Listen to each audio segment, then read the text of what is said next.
¿Cuáles son las principales vías de transmisión de estos agentes infecciosos? Bueno, tenemos algunos agentes zoonóticos que pueden transmitirse por el aire, las influencias, por ejemplo. Influencias que pueden ser, son virus que se replican en los animales, en las aves tanto domésticas como silvestres y posteriormente pueden transmitirse a los seres humanos.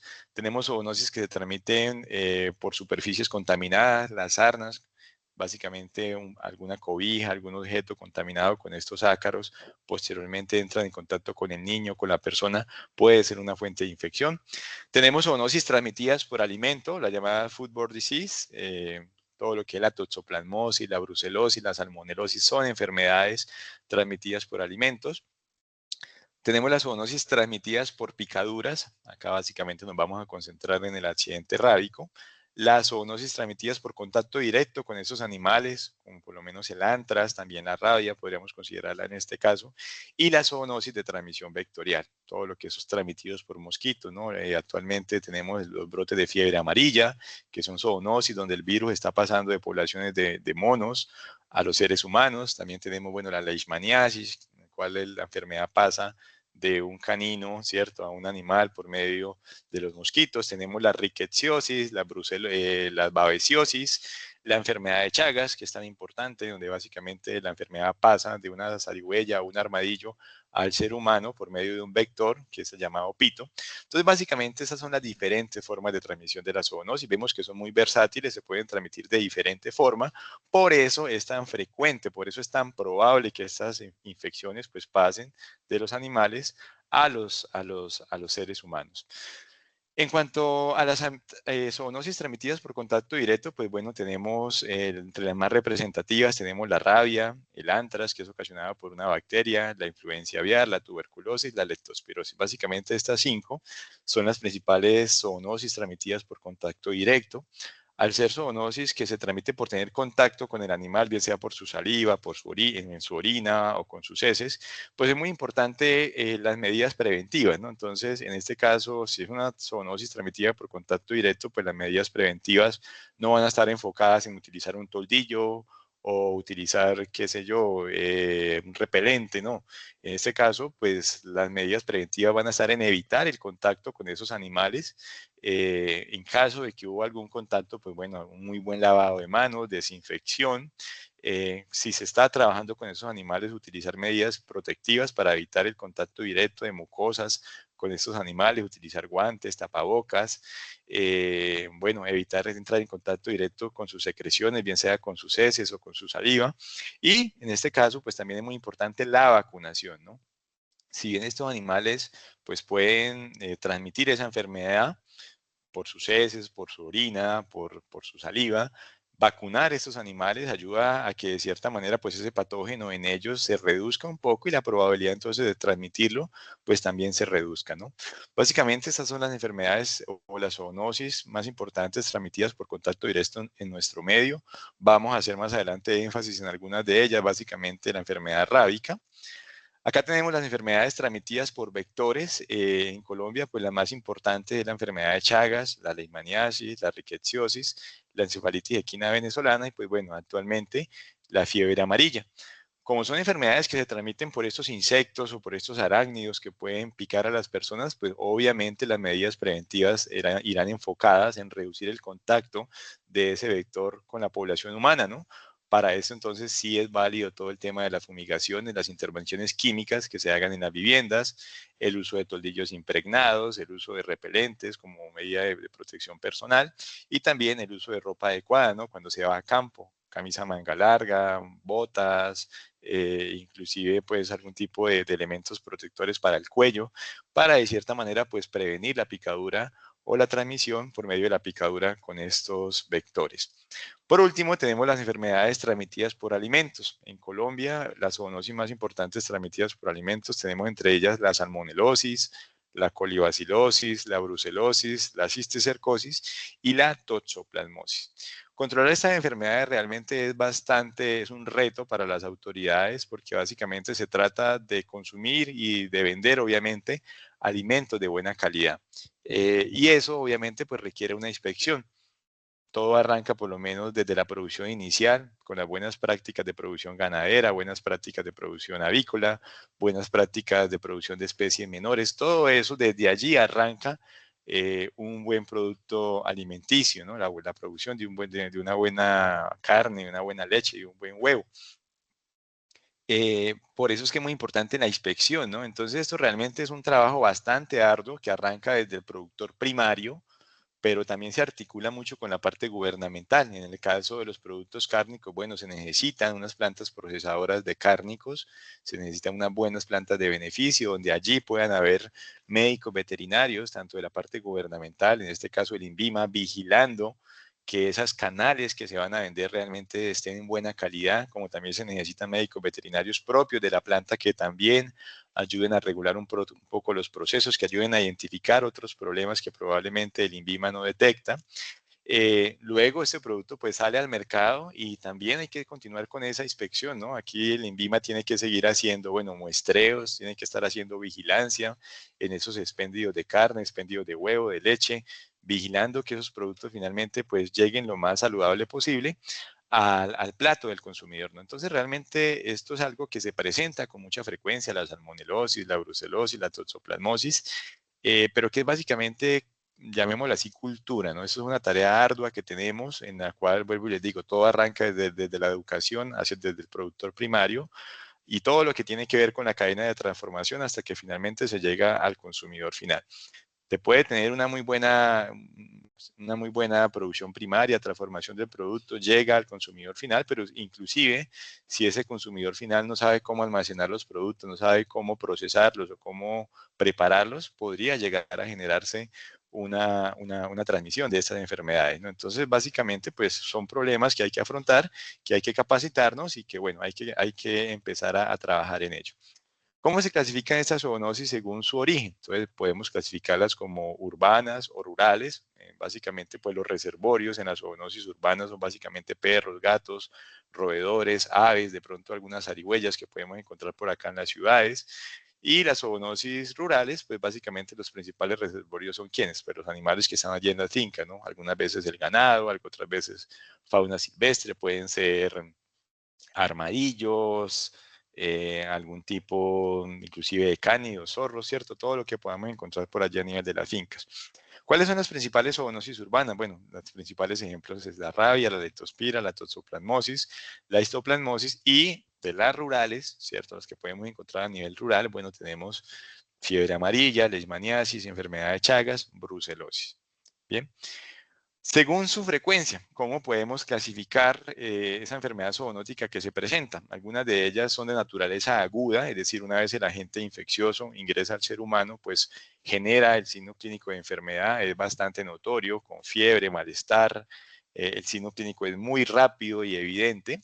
Tenemos, por el contrario, otras que son de naturaleza crónica, como por lo menos la enfermedad de Chagas, donde 10, quizás 20 años después de que la persona fue inoculada con el parásito, es que va a empezar a manifestar los signos de enfermedad, como lo es dolor torácico, malestar abdominal, en algunos casos mareos.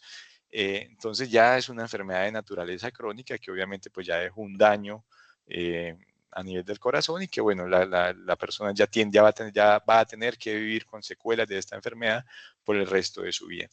Según la presentación, algunas veces estas enfermedades zoonóticas se presentan en forma de brote, es decir, no tenemos casuística de la enfermedad y de un momento a otro se presentan 5 brotes de fiebre amarilla en el Tolima, 5 casos de fiebre amarilla en el Tolima o 5 casos de, qué sé yo, enfermedad de Chagas en el Cesar, pero baja, ¿cierto? De un momento a otro ese brote no continúa, sino que se bajó ya, se controló.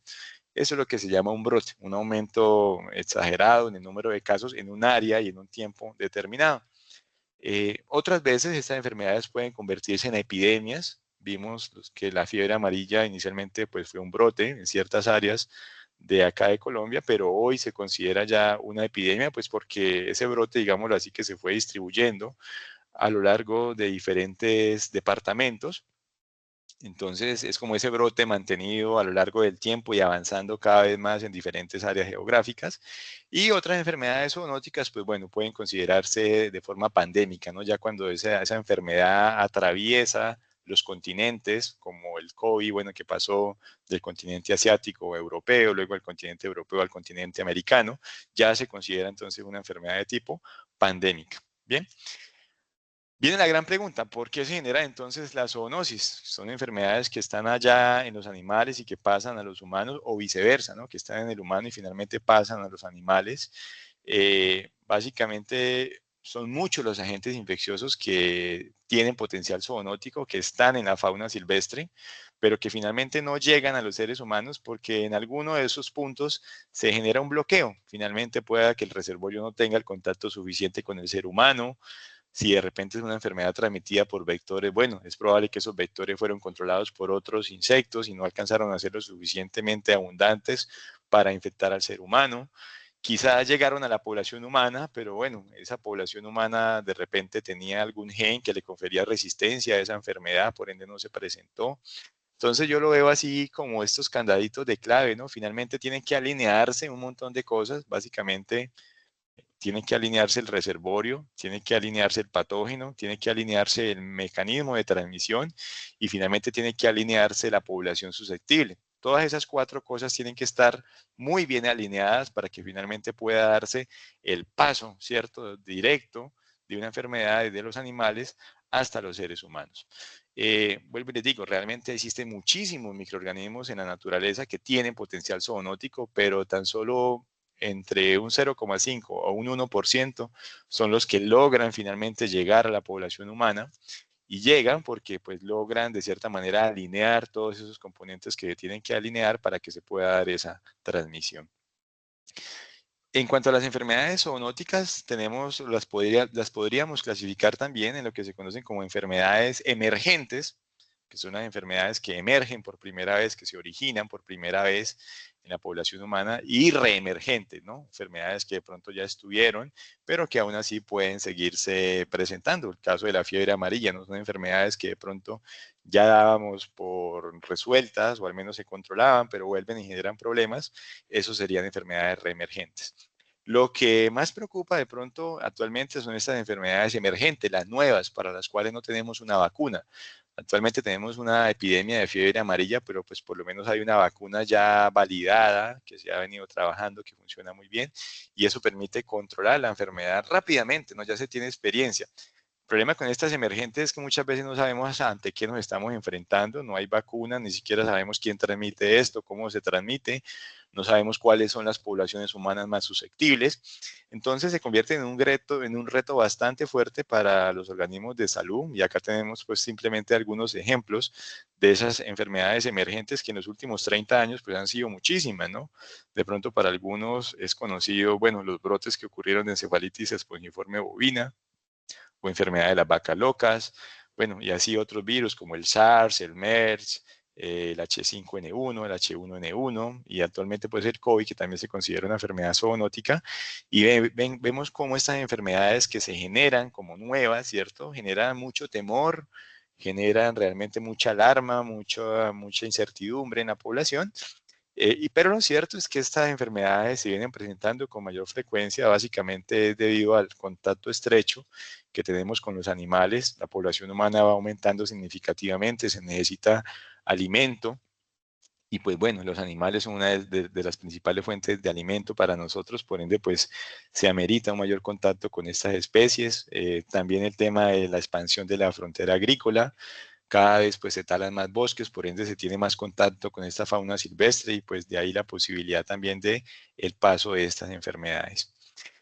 ¿Cuáles son las zoonosis priorizadas en América Latina? Entonces, acá tenemos las principales 26 zoonosis priorizadas a nivel de Latinoamérica. Vamos a nombrar simplemente algunas de ellas. Vemos que la principal zoonosis que han priorizado al menos más de 30 países han sido la rabia, ¿no? El accidente rábico. Por ende, es importante dedicarle gran parte de este diplomado a esta enfermedad, pues porque es una enfermedad que al menos 30 países la han priorizado como primera en la lista. Luego de ello tenemos la leptospira, que es esta enfermedad transmitida por orina de roedores, también muy priorizada por los diferentes países. La brucelosis, la tuberculosis, que son enfermedades transmitidas básicamente por la carne del ganado bovino o por sus derivados lácteos. la salmonelosis transmitida por huevos, la hidatidosis transmitida por el hígado de la vaca, la llamada fasciola hepática, así otras bacterias, Campylobacteria, Escherichia coli, básicamente alimentos contaminados con estas bacterias, las influenzas transmitidas por heces o por secreciones de aves, y por último, la enfermedad de Chagas y la leishmaniasis, que son dos zoonosis que particularmente a Colombia y específicamente acá a Santander nos afectan bastante. Bien, estas zoonosis priorizadas, pues bueno, no solamente es la parte humana la encargada de hacer su control, ¿no? Acá la parte, llamémoslo así, agrícola y pecuaria, también juega un papel muy importante. Vemos que en el caso de la rabia, si bien la mayoría de los esfuerzos son desde la parte humana, ¿cierto? Entonces, haciendo el reporte del accidente rábico, vacunando a la persona, estando pendiente de la persona, pues bueno, la parte agrícola también juega un papel muy importante, vacunando a los bovinos, vacunando a los caninos, los felinos. Entonces, acá realmente se necesita una articulación entre las dos dependencias, ¿no? Tanto la parte humana como la parte, llamémosla así, veterinaria. Lo mismo la leptospirosis, básicamente se hace un sistema de vigilancia en humanos, tratamiento, pero pues bueno, los veterinarios también o la parte agrícola, pues juega un papel muy importante allí, ¿no? Controlando roedores, manejando cultivos de buena manera para prevenir entonces la contaminación de los alimentos con estas bacterias. La parte de la brucelosis, vemos que la mayoría del control la hace la parte agrícola, entonces ahí viene la vacuna que se hace en bovinos, los programas de vigilancia, básicamente la vigilancia que se hace en todos esos quesos, productos lácteos que de repente no vengan contaminados con esta bacteria, y así sucesivamente otras enfermedades como la tuberculosis, la salmonela, inclusive la iniciativa, llamémoslo así, o la respuesta ante estas enfermedades, pues depende más de la parte veterinaria que de la parte, digámoslo así, que de salud humana propiamente dicha. Bueno, ya para finalizar esta parte y pues dar inicio a la siguiente parte, vamos a hablar de las zoonosis priorizadas en Colombia. Básicamente, el año pasado, según los lineamientos que sacó el ministerio, estas son las principales 7 zoonosis priorizadas en nuestro país. La primera de ellas, pues, es el accidente rábico, la enfermedad de la rabia, de la cual vamos a hablar en la siguiente sección. La enfermedad de Chagas, la leishmaniasis, que también vamos a tener la oportunidad de pronto de hablar un poco de ellas, más desde el punto de vista presencial. Y bueno, otras que de pronto no vamos a tener mucho tiempo para hablar, pero es importante que las estudien, que las conozcan, que es la leptospirosis, la toxoplasmosis, la encefalitis equina venezolana y las arbovirosis, como en este caso la fiebre amarilla.